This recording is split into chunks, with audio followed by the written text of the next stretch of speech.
Nairobi. Let's now shift focus to a courtroom showdown that's captivated the country.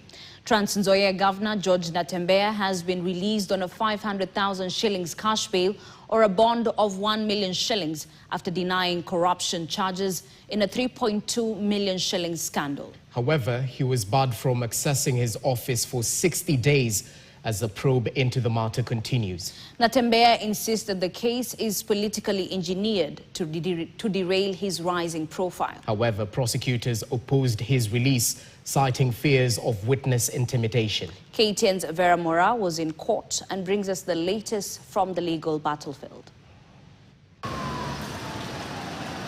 Security was beefed up outside the EACC headquarters ahead of the release of Trans Nzoia Governor George Natembeya. At around 10 a.m., the embattled governor was escorted from the premises and driven to the Milimani Law Courts, where he appeared before the anti-corruption court. Natembeya, who spent the night at the EACC headquarters following his arrest on Monday morning, faced charges linked to the alleged misappropriation of 3.2 million Kenyan shillings in county funds. The charges span the 2022-2023 to 2024-2025 financial years and include conflict of interest and unlawful acquisition of public property. You release the governor. His legal team, led by senior counsels Macharia Njeru and Degwanjiru, petitioned the court to grant him bail, arguing that the charges were politically driven and lacked credible evidence. No evidence produced. No law quoted. No case law referred to. We hold that the arrest was barbaric, unlawful, and an affront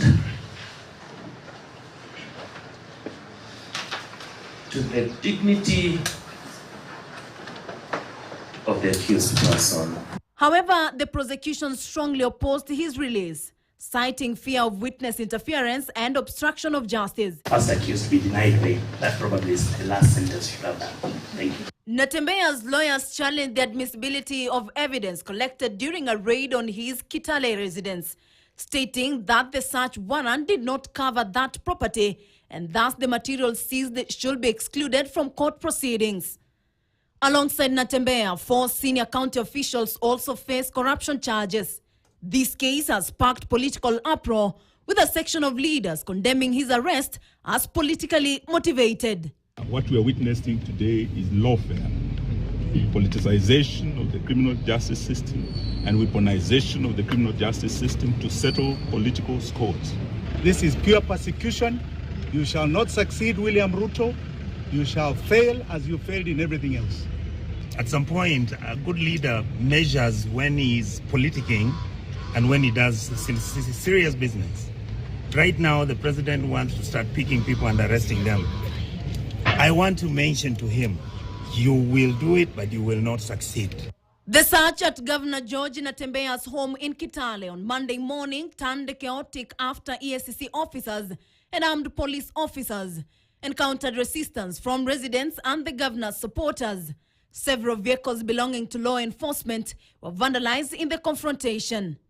The court finally granted Natembeya bail and also barred him from accessing his office for 60 days and from contacting witnesses in his graft case. Denying the first accused access to his office for a period of 60 days does not at all stop the first accused from working. Vera Mora, KTN. Moving on, the independent